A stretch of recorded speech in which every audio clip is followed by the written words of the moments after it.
الحمدللہ وکفا والصلاة والسلام علی سید الانبیاء بسم اللہ الرحمن الرحیم خذ من اموالہم صدقۃ تطہرہم وتزکیہم بہا وصل علیہم ان صلاتک سکن لہم واللہ سمیع علیم صدق اللہ العظیم۔ اے میرے حبیب، آپ ان کے اموال کی زکوٰۃ وصول کیجیے تاکہ ان کو پاک کیجیے اور اس کے ذریعے ان کے باطن کا تزکیہ کیجیے، اور ان کے لیے دعا کرتے رہیے، بے شک آپ کی دعائیں ان کے لیے باعث سکون ہیں، اللہ خوب سننے جاننے والا ہے۔ صدق اللہ العظیم۔ سامعین کرام، آج کا ٹاپک زکوٰۃ کے مسائل ہے، کیونکہ لوگ زیادہ تر اس ماہ کے اندر صدقات و خیرات کرتے ہیں اور پورا سال انتظار کرتے رہتے ہیں کہ ماہ رمضان المبارک آئے تو زکوٰۃ کا فریضہ ادا ہو۔ زکوٰۃ اللہ تبارک و تعالیٰ نے ہر صاحب استطاعت پر فرض کی ہے، اور صاحب استطاعت کون ہے؟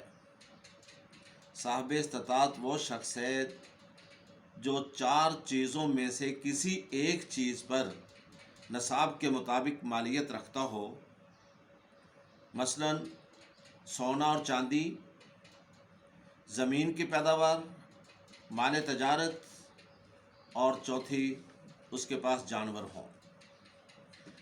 ان 4 چیزوں میں سے کسی بھی ایک چیز نصاب تک پہنچ جائے، اور وہ نصاب جس کو کم از کم پڑھے ہوئے محفوظ ہوئے 1 سال گزر جائے، جیسا کہ اماں جی عائشہ رضی اللہ تعالی عنہا فرماتی ہیں کہ سمعت رسول اللہ صلی اللہ علیہ وسلم یقول لا زکاۃ فی مال حتی یحول علیہ الحول، یعنی کہ اس وقت تک زکوٰۃ نہیں جب تک اس پر سال نہ گزر جائے۔ جب سال گزر جائے تو پھر زکوٰۃ فرض ہو جاتی ہے۔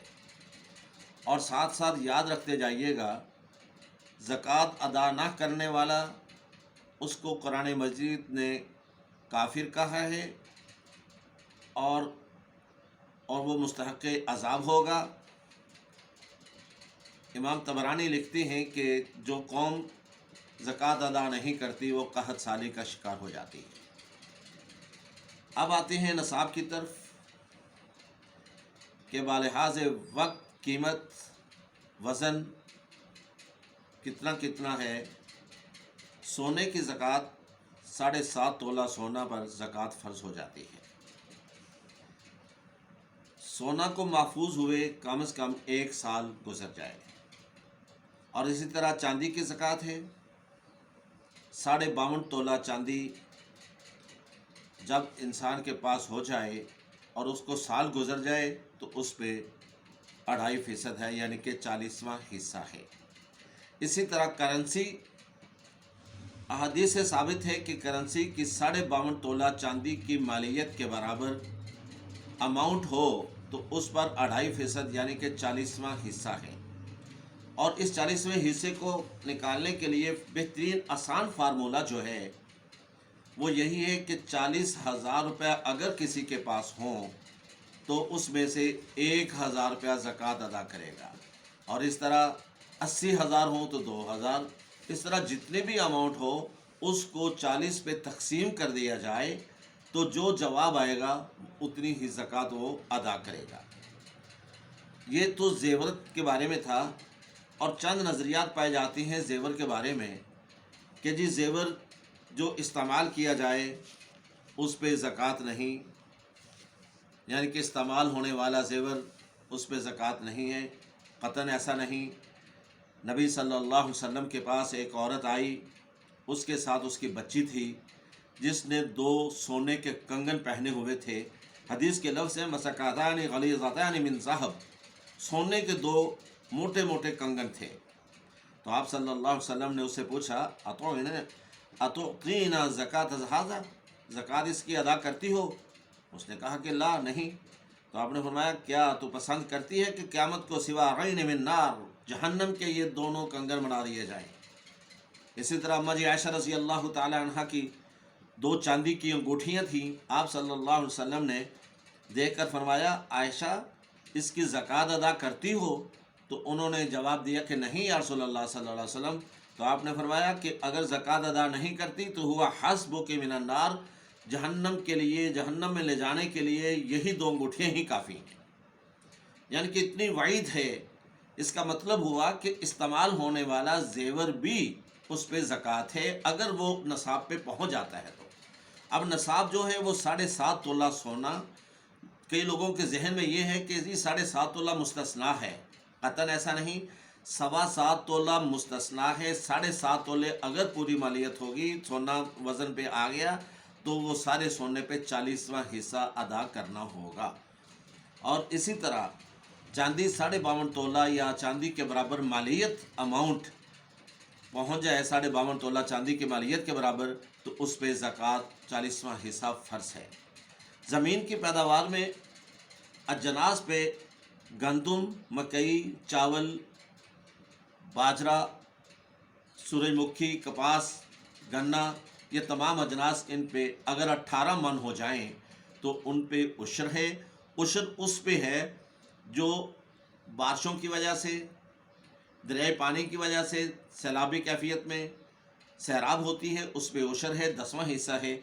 और जो पानी कीमतन लिया जाता है, मसलन ट्यूबवेल से कीमतन लिया या नहरी पानी का मालिया अदा किया, इस तरह इस पे खुम्स है, यानी कि 20वां हिस्सा अदा करना होगा। यानी कि उधर उशर है और इधर 20वां हिस्सा, उधर 10वां हिस्सा है और इधर 20वां हिस्सा देना होगा। तो आगे है जानवर। जानवरों पर ज़कात है। 30 गायों पर 1 साल का बछड़ा देना है और 40 गायों पर 2 साल का बछड़ा, बड़ा बछड़ा देना होगा। इस तरह बकरियां हैं, 40 से 120 तक एक बकरी है और 120 से 200 तक 2 बकरियां हैं। फिर 201 अगर हो जाए, यानी कि 200 से 1 भी बढ़ जाए, तो 300 तक उसे 3 बकरियां देना पड़ेंगी। और इस तरह हर 100 पर 1 बकरी ज़कात के तौर पर देना होगी। तो सामान तजारत पर भी ज़कात है, वो आप हिसाब किताब कर सकते हैं सामान तजारत में कि कैसा जो एवरेज है हर महीने की, उसके मुताबिक निकालने के इतना सामान मेरे पास हमेशा रहता है और साल बाद उसके भी कीमत लगाकर ज़कात दी जा सकती है। बाकी रही प्लाटों के बारे में, प्लाट पर ज़कात कतन नहीं। ये हमारी चंद एक गलत फहमियाँ हैं कि प्लाटों पर ज़कात है। वो जी प्लाट अगर इस्तेमाल के लिए लिया है तो उस पर ज़कात नहीं, अगर कारोबार के लिए लिया है तो उस पर ज़कात है। कतन ऐसा नहीं।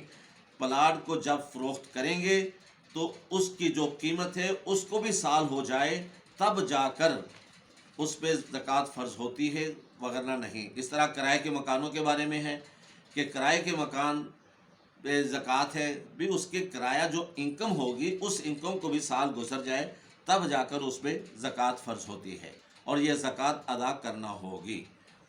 तो प्लाटों पर भी ज़कात इस तरह नहीं, वो भी जब फ़रोख्त हों और उसकी इनकम को 1 साल गुजर जाए तो उस पर ज़कात फ़र्ज़ होगी। और इस तरह उशर और खुम्स जो है, उशर को कहा जाता है 10वां हिस्सा और खुम्स का मतलब है कि 100 में से 5वां हिस्सा, ये 20वां, यानी कि ये 20वां हिस्सा है, बनता है इस हिसाब से। तो खुम्स और उशर 1/10 हिस्सा और खुम्स 1/5 हिस्सा, यानी कि वो कम अदा करना होगा और वो ज़्यादा अदा करना होगा।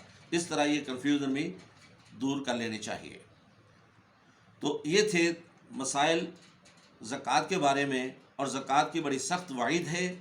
लिहाजा हमें चाहिए कि हम बर वक्त और जब नसाब पे पहुंच जाए तो ज़कात देते रहना चाहिए। और इसके साथ आम सदक़ात जो नफली सदक़ात हैं उनमें भी हाथ रोकना नहीं चाहिए। तो दुआ है कि अल्लाह तबारक व तआला हमें शरीयत के मुताबिक ज़िंदगी बसर करने की तौफ़ीक़ अता फ़रमाए। वमा अलैना इल्लल बलागुल मुबीन।